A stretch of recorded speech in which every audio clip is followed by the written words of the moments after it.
I'm pleased today to introduce our guest, Professor Joseph Kotva Jr. Comes to us from Indiana. He is the director of Insight Consulting, his own consulting firm that helps people with end-of-life decisions. He is also just starting a new program for community health improvement for Indiana University School of Medicine in their campus that's in South Bend. And it's very creative ideas about that. He won't be talking about that today. Dr. Kotva is known around the country for his careful thinking about end-of-life issues, including physician aid in dying, sometimes called physician-assisted suicide, and in the state of California called option at the end of life. Most of you in this room know from previous sessions that California went forward with a law very similar to Oregon's that started in the summer of 2016. So we've had about a year and a half of experience with physicians being legally authorized to provide, if they choose, the patient chooses, certain other criteria, with a lethal dosage so they can end their life deliberately. Since that law went into effect in California, scores of people have availed themselves of the law and have ended their lives deliberately by design with what many would call physician-assisted suicide. Good idea, bad idea. Loma had the option, given in the law, to opt in or out of that. We had to make a public statement about which we would do. And Dr. Moore, who's here with us today, and leads our palliative care program, and others in our ethics work, along with several of us other colleagues, developed a policy here at Loma. I think it's P24, isn't it? I don't always know the numbers until I look them up, in which we opt out of that practice. But that still leaves a lot of questions. I would imagine that in this room right now, there are differences of opinion. I would be shocked if there weren't. And so we're gonna have an open discussion of that, led by Dr. Kotva. I hope there's time at the end so that in case he gets anything wrong, you can correct him. Dr. Kotva did his doctorate at Fordham University in New York in the 1990s under a very prominent person, James Keenan, theologian scholar. And I have brought this doorstop of a book. Does that look thick enough to count as a book? On moral medicine. We needed the later edition, if that's all right. This is the one we picked off the shelf. There's a third edition that has a new edition that has come out under the leadership of Dr. Kotva. One of the lead essays in this book is by Dr. Roy Branson, my predecessor as director of the Center for Christian Bioethics. This is probably the preeminent. This is the preeminent text on relating religion and theology to biomedical ethics in our country. And Dr. Kotva is here to talk to us about this particular issue. Would you join me in welcoming him?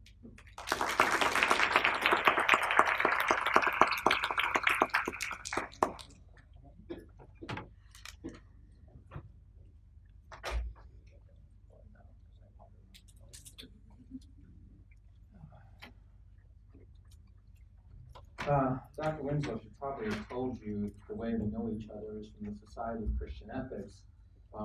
For getting on to be a long time now, we have co-led the healthcare ethics interest group for that organization.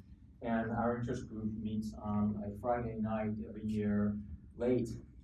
We don't start until 8 for our conversations. And they are always surprisingly rich despite how tired people are. This year, we actually talked about assisted dying, and we had a really good turnout, despite the fact that for the East Coast folks, it was 11 o'clock at night when we started. So I was going to have us start with pair and share. You all know what that is, right? When you link up with somebody and you have a little conversation.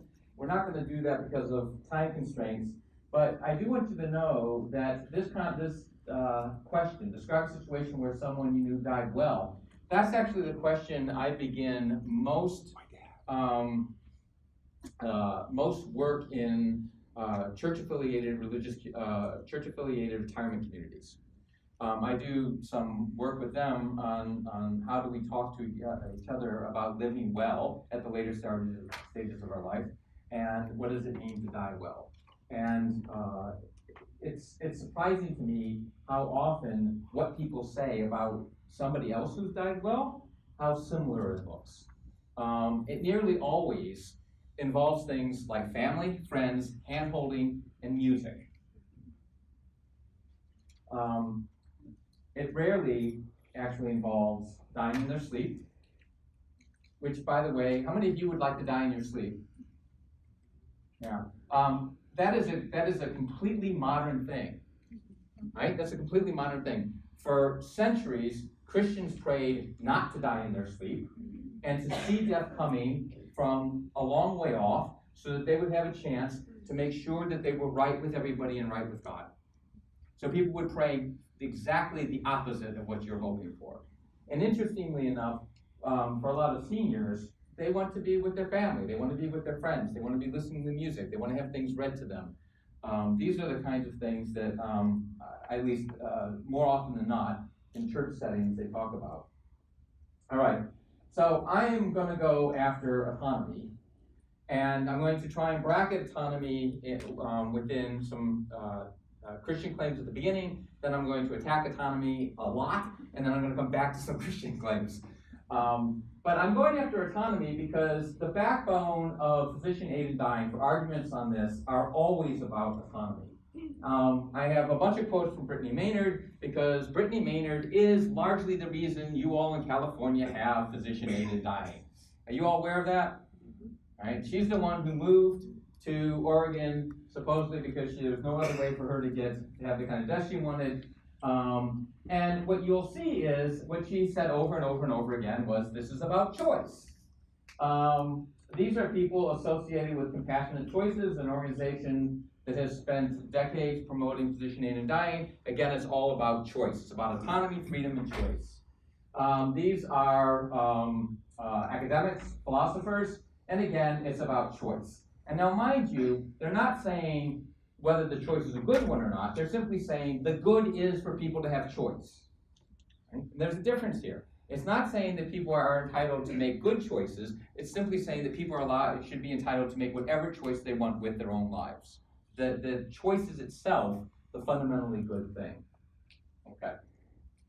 What's interesting to me is that autonomy is also the number one reason why people actually choose physician-aided dying. Right? So it's not just that it's the argument for it, it's the reason people give. So when people are on their questionnaires are asked why they're seeking physician-aided dying, what they offer is they're afraid of losing autonomy. So they're afraid of losing autonomy, so they want to make an autonomous choice so to end their lives earlier. Right? And if you look at these about being less able to engage, loss of dignity, loss of bodily functions, burden on family, those are also actually about autonomy and choice. So the top 5 reasons that are given for aid in dying of the people who are actually asking for the scripts are ultimately all about choice. They're about freedom from others, autonomy, being able to do what I want. The number 5 is perhaps that I want to protect the autonomy of other people, perhaps. There is a bit of a gender thing going on here. The losing autonomy has a little bit of a tendency to be more men saying that, and the burden on family and friends tends to be a little bit more women saying that. And there would be reasons for that gender thing. Okay. Now, the contrast for me is that dependence, interdependence, and vulnerability in Scripture are the norm, right? These people don't want that. The sort of dominant theme in our culture is freedom, autonomy, the self-made person, those kinds of things. But in the Bible, dependence, interdependence, and vulnerability are normative, and they are actually assumed to be goods. These are God-given goods. So we are made from dust, right? And what does the Bible say early on? It's not good to be alone, right? So there have to be people in community. And everything, including the very breath of life, depends on God. So dependence and community are built into our existence. And Paul talks about the church as an interdependent body where everybody has gifts, and where if you hurt, that means that I hurt, and if you flourish, it means that I flourish, right? The very nature of the church is meant to be interdependent. When Paul is running all over the region trying to gather money for the church in Jerusalem, his collection for the church in Jerusalem, he actually says that interdependence, that mutual aid, that giving back and forth and needing each other, is actually grace. That's a manifestation of grace. Needing each other and giving to each other is a manifestation of grace. Hospitality, which is a theme everywhere present in the Old Testament, to the vulnerable stranger is the way in which we meet Jesus. And in Luke, it is the metaphor for the kingdom of God.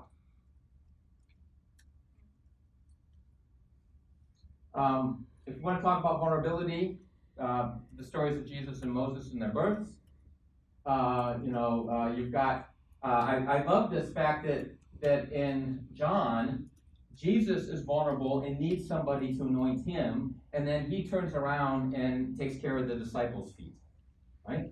So these are postures of vulnerability, these are postures of service, and it's taken to be something that we need from each other. So when the woman anoints Jesus' feet and everybody wants to go after her, Jesus says, no, this is appropriate. This is what we do for each other. And then in the very next chapter, this is what he does for the disciples. Right?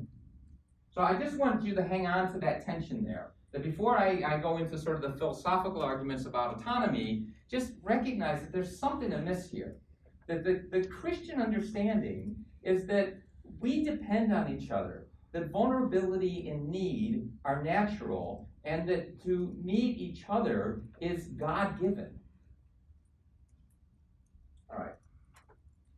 So that's that.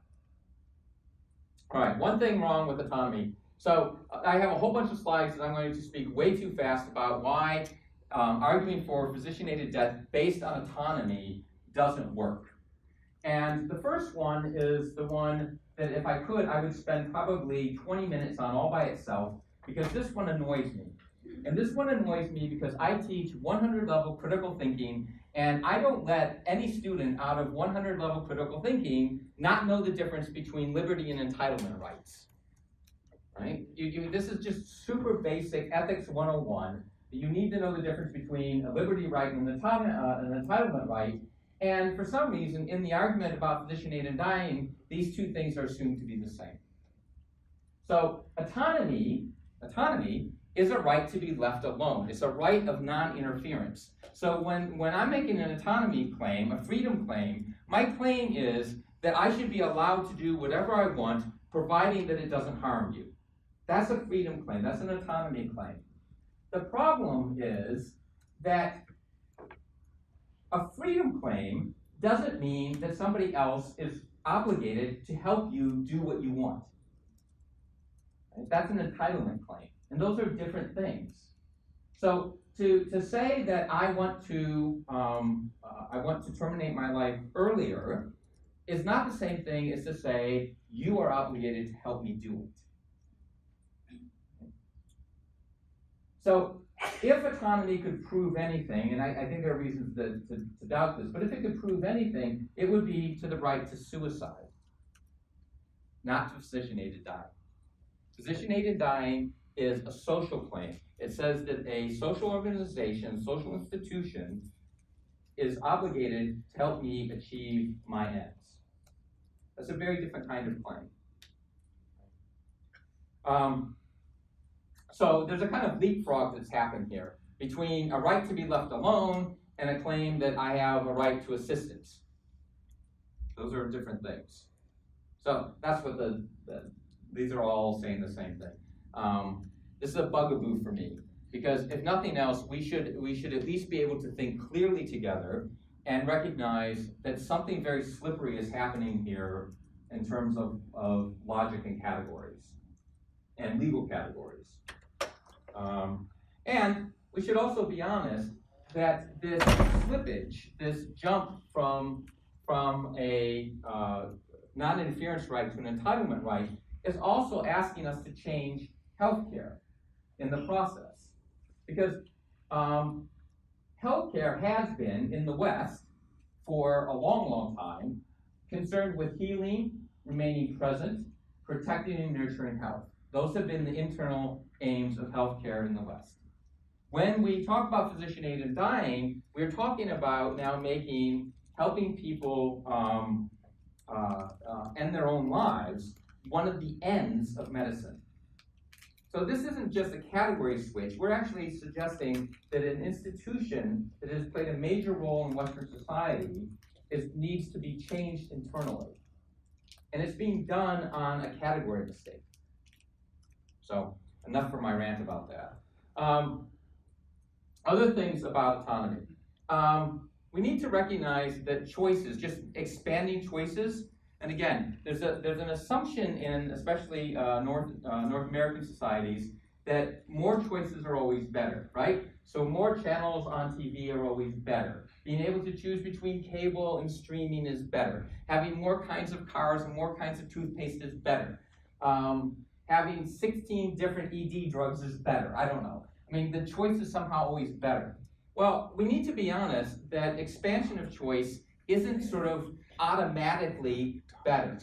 And I really like this example from Alan Verhey because he just says, look, sometimes expansion of choice actually puts people at risk. Right? So he offers up the example of the store clerk, the convenience store clerk.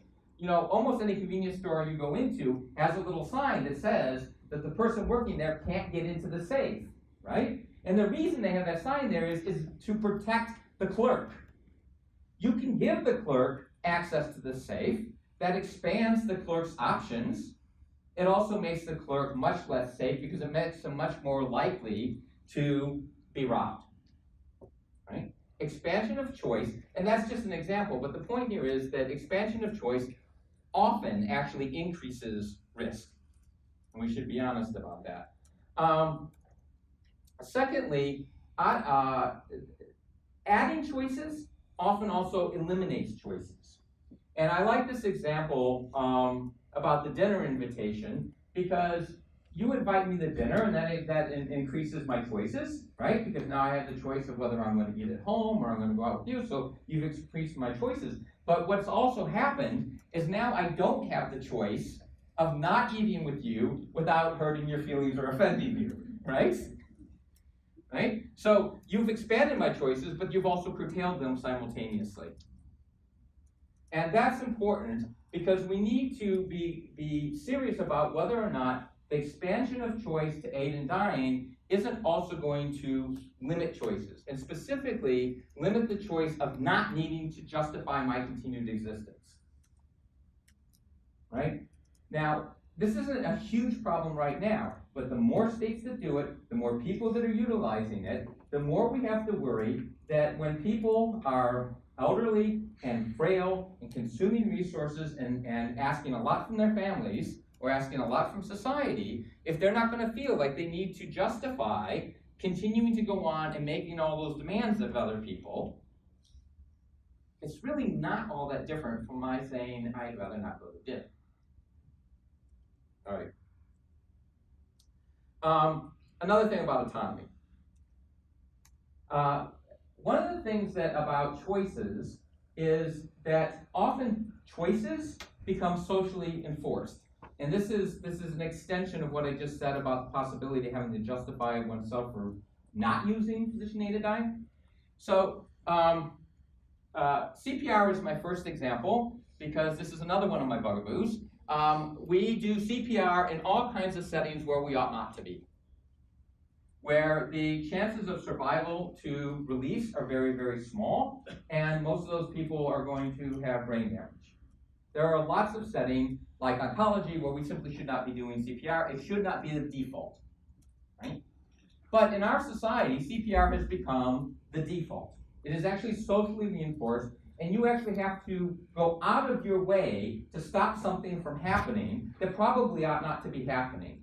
And every one of you who's been in medicine long enough has seen somebody where they were attempting to resuscitate them when in your heart you know this is the wrong thing to do. This is a morally bad thing to be doing. Right? But CPR, a choice, has now become a socially reinforced or socially enforced sort of thing. Right? Here's another example, just the automobile. Depending where you live in the country, an automobile is a choice. Not where I live. Where I live, if you don't have an automobile, you can't get to your job, you can't get to the grocery store, you can't get to your kid's school, you can't participate in church, because there are no sidewalks, nothing's close enough to each other to walk or ride, and there's one little trolley that calls itself public transportation, right? The car is a choice, but it has become in American society completely socially enforced.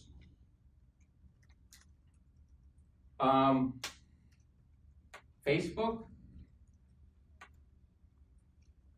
right? Snapchat, I don't know. I mean, depending what age group you're in, you can't afford not to be in social media. So things that are meant to expand choice become obligatory. And you have to push really hard upstream not to participate. So you have to push hard upstream not to participate in CPR. You have to push hard upstream not to have an automobile. You have to push hard upstream not to use social media. And the worry about this is that when we just say that physician aid in dying is about autonomy, is that like any other technical expansion of choice, there's a chance that it becomes socially enforced. So it doesn't mean there'll be a law that says you have to do it, but you're going to have to push awfully hard upstream not to do it.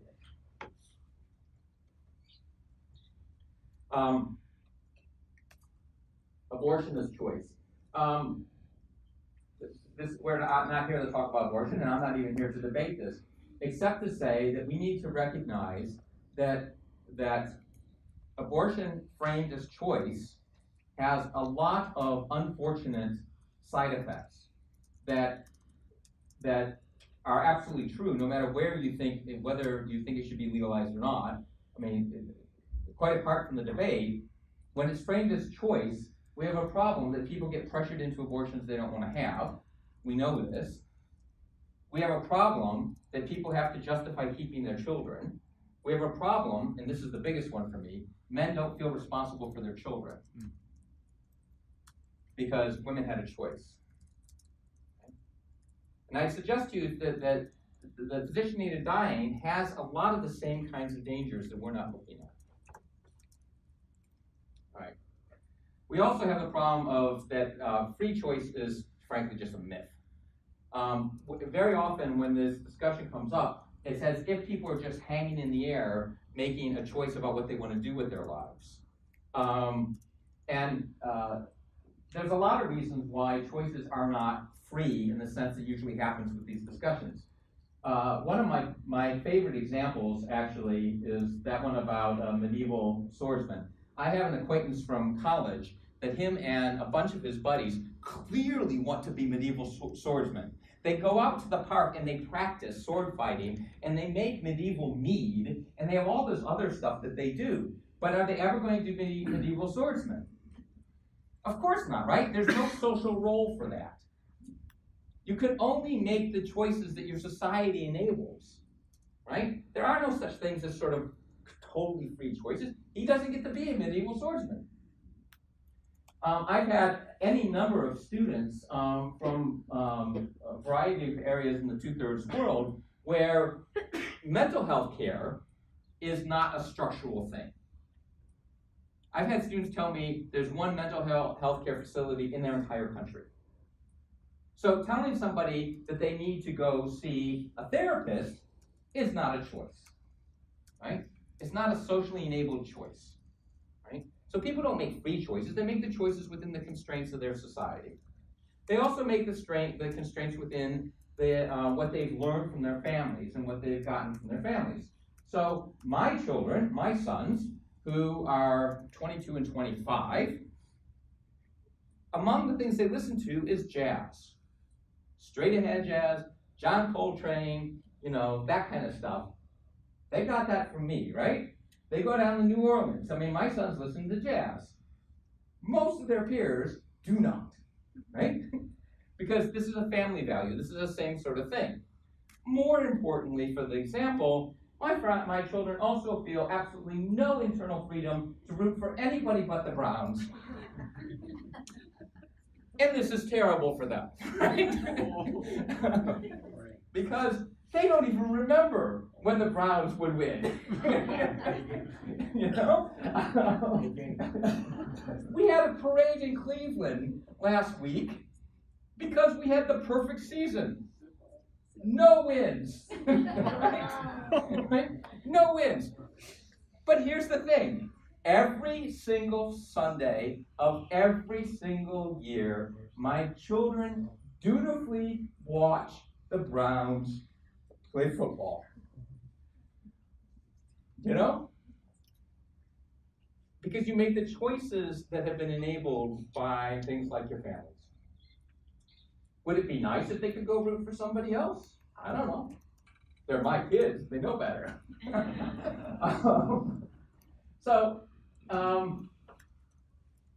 We can skip that. Another problem with talking about choice is just character traits and capacities.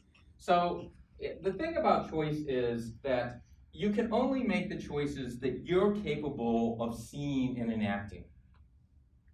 And one of the things here would be self-worth and confidence. So I can only make the choices that might be good for me if I actually have enough self-worth and enough confidence to make those choices. Right? Most of us know people who are incapable of making choices that are for their own good because they lack enough self-worth to make those choices. I could give you lots of examples of people who couldn't make choices because they were not actually capable of looking at a situation honestly. One of the things that haunts me, I was a pastor for 10 years, and one of my parishioners died, never having admitted that she was dying. And it was a long, long process. It was a lung disease issue, and every few weeks she would end up back in the hospital, and she would say to me, I just don't know what's wrong. And then she would go back home, and she would continue on. And so she never acknowledged that she was dying, neither did her husband. And this was a failure of mine, by the way. I would say in many situations I help families see things more honestly. I completely blew it on this one. But she had smoked for decades, thought that nobody knew she had smoked. Again, I was a pastor. And she never admitted that she was dying. So she never had those conversations that we ought to have with our families and loved ones. She never got her estate in order, right? She never did any of that. She just kept going to the hospital and out of the hospital, into the hospital and out of the hospital. You can only make the choices that you're capable of seeing. I mean, I've known plenty of women actually, for whom things like abortion actually was not a choice because for them, it wasn't something they could actually actively contemplate, right? So it's not actually a choice. My only point here is that choice depends on character traits. In addition to being socially enabled and family enabled and all those things, it's about who you are. And you can only make certain kinds of choices. And my point here about all this is that when we're talking about autonomy as the basis for physician-aided dying, we got to be honest about all the constraints there are on autonomy and all the ways in which this could go very, very badly. And if we had another day, we could talk about Oregon and the fact that we actually have no idea what's happening in Oregon. We have no idea because medical people are almost never present. Most of what's happening is not recorded. They lose track of dozens of people every year. And Oregon is considered the model for everything. So one other thing about autonomy, and then I'm going to jump to the Christian stuff, so we have little time to talk. The other thing about autonomy is that it's never the patient's choice alone. Even if you took everything else I said away, it's not possible. And can you all see that? I'm pretty sure this is a New Yorker cartoon, and I don't know, I couldn't find the copyright, so I don't know that you can put this on the web. But the little thing there is, it's interpret your own test results day to day, right? Well, we have plenty of people who would like to do that. It's not a good idea, and it's also not what happens, right? The thing is that if in physician-aided dying, it's never, ever, ever, ever just that patient's choice. That's not a possibility. That's not how human beings work. It's the doctor who gives you a prognosis. It's the medical system that tells you you've got 3 months to live, or 6 months to live, or 12 months to live, right? And most of you know that they're making it best an educated guess. Right? You're not the one who does that. They're the one who does that. The doctor is the one who describes the disease process to you. The doctor is the one who responds to your inquiry, right? So if you inquire and the doctor's response is to say, how about we get you a support group? How about we look into hospice? Or says, PAD's a very good option to consider, right? Have you made a choice by yourself? Of course not. I mean, and any of you in healthcare, you've got to know this. Everything that happens between you is this interaction between people making choices. So the idea that physician-aided dying is about patient choice can't be true. It has to be about the interaction between patients and physicians in all those other contexts of society expectations and family expectations and all those other things. And the doctor who initiates a psychiatric consult or doesn't, this is another one of my things about Oregon. Last year, 2016, which is the most recent one we have data for, psychiatric consults were initiated 2.5% of the time. That was up from previous years. Some years it's quite a bit under 2%. Now, I don't know about you, but I'm pretty sure that the average population, it has issues of depression larger than 2%. So it strikes me as odd that of people asking for aid in dying, we're only suggesting consults for 2%. But my point, again, I'm hammering on these things, but you're not making these choices by yourself. That's not how humans are. We are interdependent creatures. And we're always making choices based on who we are and where we come from and what society allows in our interaction with our healthcare providers. So autonomy cannot be the backbone for this argument.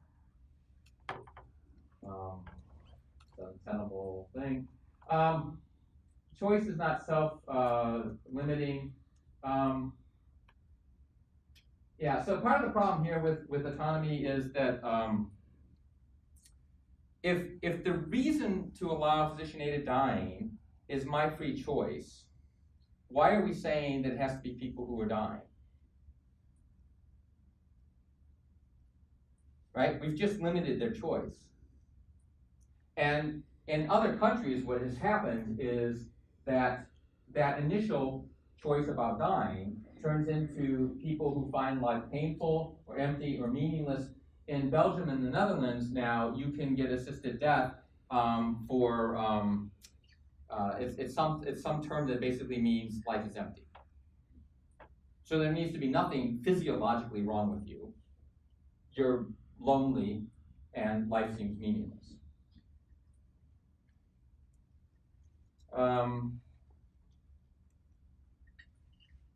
We limit, as a society, we limit choice all the time, seatbelts, insurance, all kinds of things. We also don't let people duel. and this is actually important, and so is consensual slavery, right? We don't actually let people sell themselves into slavery, right? And we don't let people duel. And there's reasons for this. These would be free choices.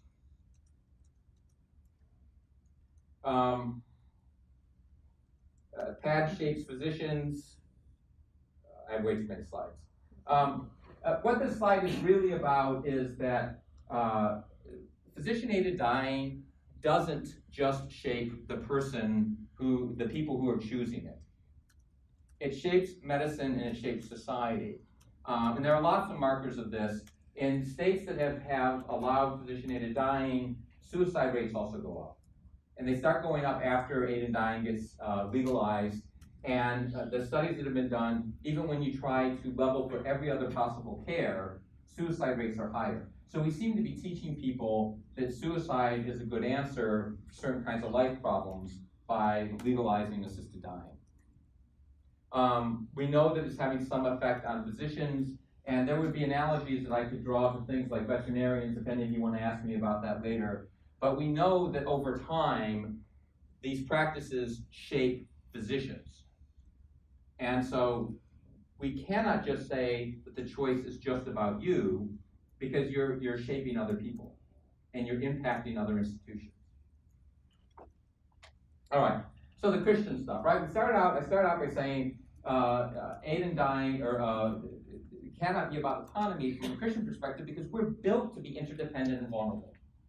The other thing is that this language about freedom and autonomy, well, the Bible, the New Testament, if you notice, talks a lot about freedom.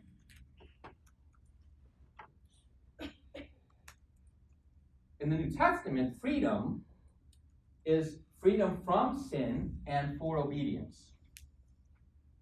It's not freedom to do whatever you want. Freedom to do whatever you want is still seen as a form of bondage.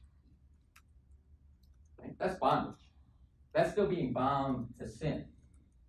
In the New Testament, freedom is to serve God.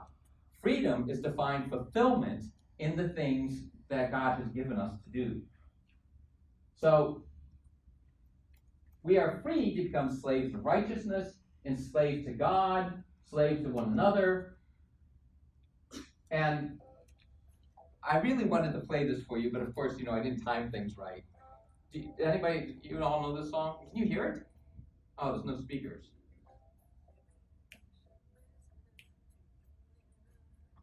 Yeah, you're not going to be able to hear that. We've got Dylan's song about you got to serve somebody. And I not only like the song, but it's good theology. That in the Bible, you are always, always serving someone, right? Jesus says the thing about mammon, right? You're either serving money or God. You're always serving somebody. There is no such thing as sort of free-floating freedom. And so in the Bible, freedom is just a matter about who you're going to serve. Not whether or not you can make choices just in limbo. So for the New Testament, freedom is the liberty to find fulfillment in loving obedience to God and serving neighbors. And if that is the case, then it has to reframe how we think about suicide and assisted suicide. Because there's always, or nearly always, some way to still serve God and others. If that's what freedom is about, service to God and others, even on your deathbed, there is nearly always some way to serve. For me, the biggest example of this is the way in which I have been welcomed into the rooms of people who are dying. The sense of hospitality, of welcome, of invitation has been enormous. And for me, that's the one that sort of hangs out there. But like I had a parishioner who was dying and then suddenly pulled out of it. And while he was in the hospital, he got the church directory and he spent his time praying for everybody in church. He never left the hospital, he died. But that was his way of serving God and others. Right? There's almost always some way to be of service. And one of the things I point out about this is that we have this odd tendency in our society to assume that somehow when you're dying at the last stages of life, you no longer have moral responsibilities.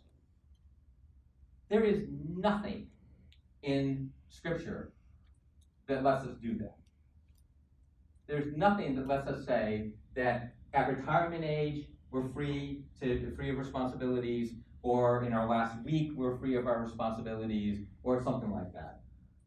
You don't get out of your responsibilities and moral obligations somehow at some stage of life.